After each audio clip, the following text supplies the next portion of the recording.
para mujahidin-mujahidat, sedikit tentang istighraq. Melihat ini akan diwarnai oleh yang akan dilihat, itu relatif.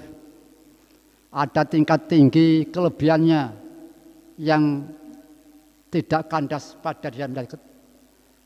Begitu dia melihat keburukan selain Allah, juga begitu. Bila ini tidak akan berhenti, akan klimaks dia di atas iblis.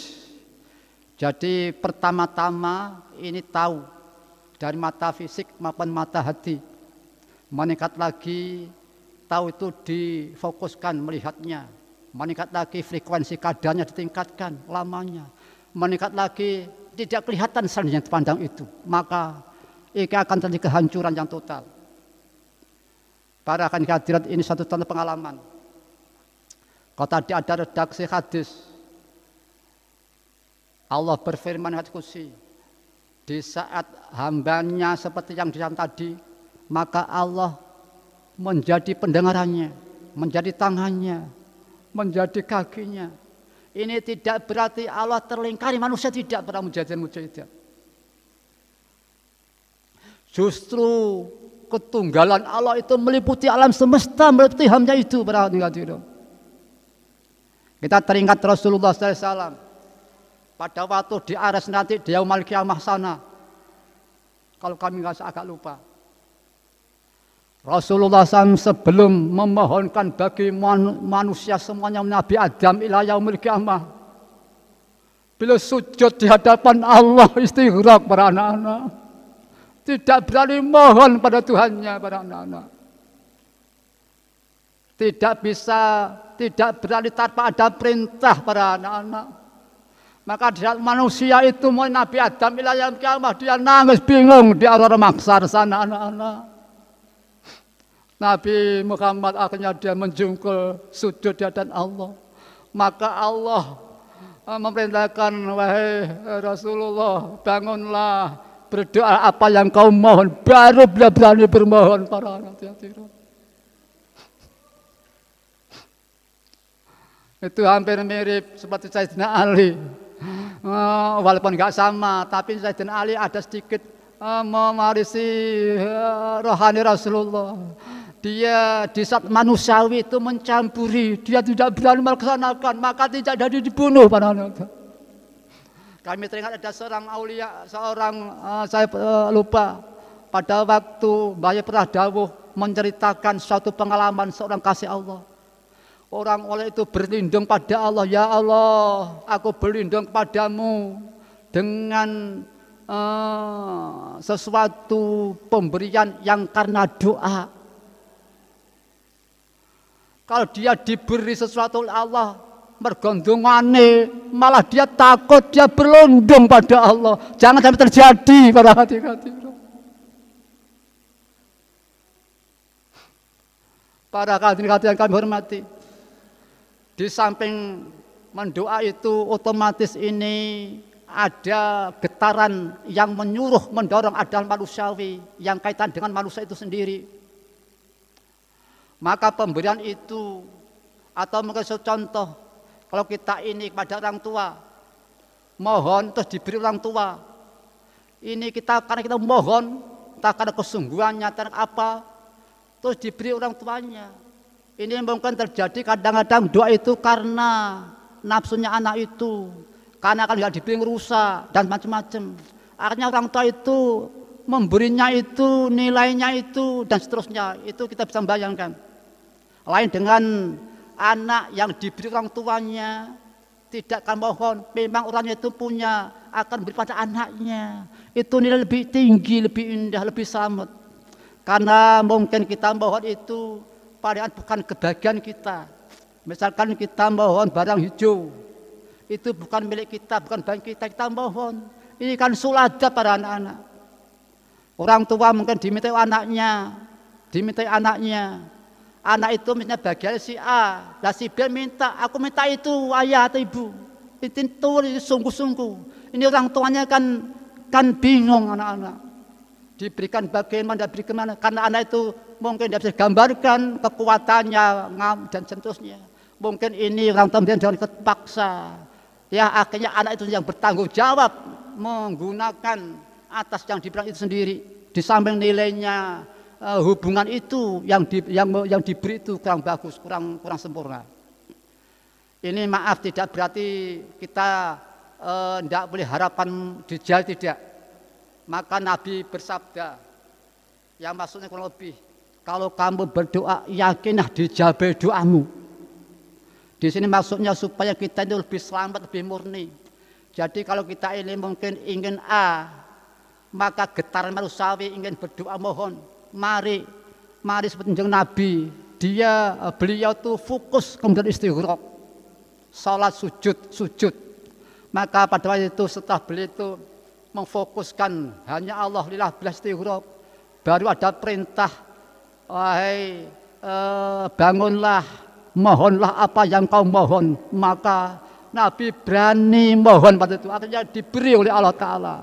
Mari para hadirin mujahidat, doa-doa kita yang telah terwarnai bahkan hanya Nabi nafsi, sekarang kita tobat, kita masih ada kesempatan bertobat anak-anak ya kan.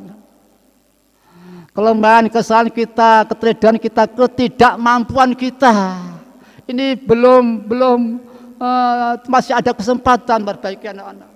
Yang nanti yang akan datang, kita tata hati kita seperti Rasulullah sallallahu alaihi wasallam. Kita akan berdoa pada Allah Ta'ala, kita tata. Mari kita ingin A, B, C, D, langsung istighraq pada Allah dan Rasulnya. Kita tata, kemudian kita setelah benar-benar tata hati kita, lillah, baru kita mohon apa yang kita mohon itu. Yang mudah-mudahan sama itu diridhai oleh Allah Subhanahu wa Ta'ala. Mari sekarang ini kita laksanakan istighraq sebelum kita berdoa. Berdoa terakhir ini sebetulnya itu ikut Rasulullah SAW. Yang Nabi akan menolong jami'al alamin pada waktu itu di Orol Maksar. Beliau sujud. Baru beliau diperintah berdoa. Nah sekarang ini oleh bayi dituntun sebelum kita mohon pada Allah. Balik jami'al alamin idana hadza dan seterusnya. Kita kenikmatan ini, Mbah Yai, Allah Ta'ala beri kesempatan. Karena akhir zaman ini sudah zamannya hilang gemilangnya di akhir zaman Rasulullah sallallahu alaihi wasallam. Maka Allah Ta'ala memberikan sistem yang serindah, yang pantas dengan zaman kehadiran hakikat Rasulullah di akhir zaman ini. Hilang gemilang Islam di akhir zaman ini para mujahidin. Dan mudah-mudahan kita termasuk dengan Mbah Yai Islam bercerita tentang hilang gemilang, banyak mengomentari. Itu tidak datang begitu saja. Ada sebab, ada perjuangan. Ya mudah-mudahan kita ini menjadi perintis-perintis terciptanya gilang gemilang di akhir zaman para mujahidin. Dan hakikatnya kalau kenyataan itu pembuatan ilmiah dari Mbah Yai, upamanya wakidah ini, itu sebetulnya impa Rasulullah sallallahu alaihi wasallam para mujahidin. Mari ini kita sekarang ini disertai para kasih Allah. Coba kita amati, ya Allah, dengan keagungan asma paduka, ya Allah. Bukan kita, bukan hati kita, bukan ikhlas kita, bukan. Tapi kita mengandalkan, ya Allah, aku ini dengan keagungan asma paduka, ya Allah. Ditambah lagi dan dengan keagungan Kanjeng Nabi Muhammad sallallahu alaihi wasallam yang kau percaya sebagai penyalur rahmat bagi alam semesta, syafi'ul umam, termasuk zu khuluqin azim.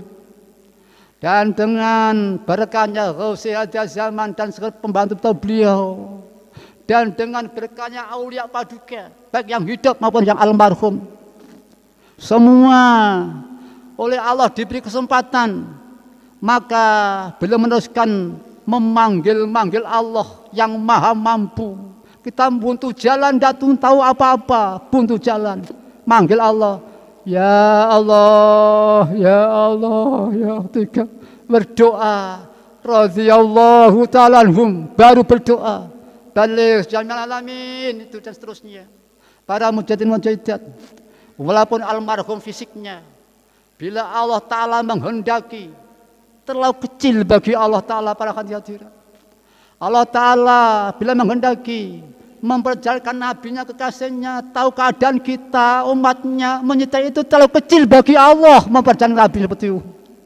Allah Ta'ala terlalu kecil mengizini semua kasihnya dalam perjalanan ini rohaninya. Seperti Nabi waktu ngimami di Masjidil Aqsa.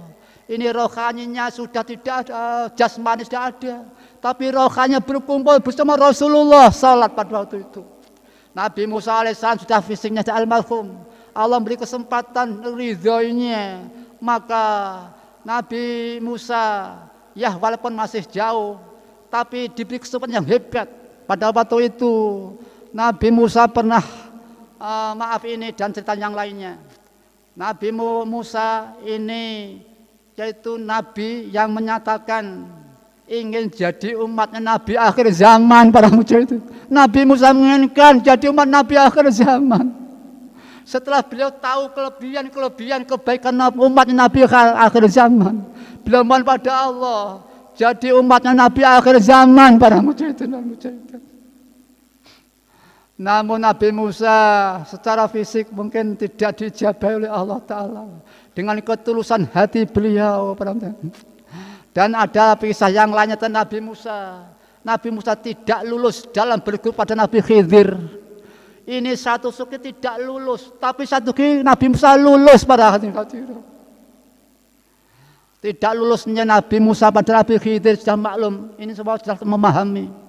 Tapi lulusnya Nabi Musa alaihissalam pada itu konsisten terhadap ilmu yang dimilikinya. Maka ilmu diterapkan dalam menghadapi Nabi Khidir pada waktu itu.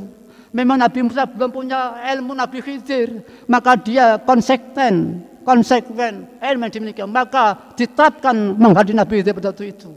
Walaupun Nabi Musa itu satu enggak lulus, tapi satu kami lulus pada waktu itu. Apalagi Nabi Musa ingin jadi Nabi umat Nabi akhir zaman pada waktu itu.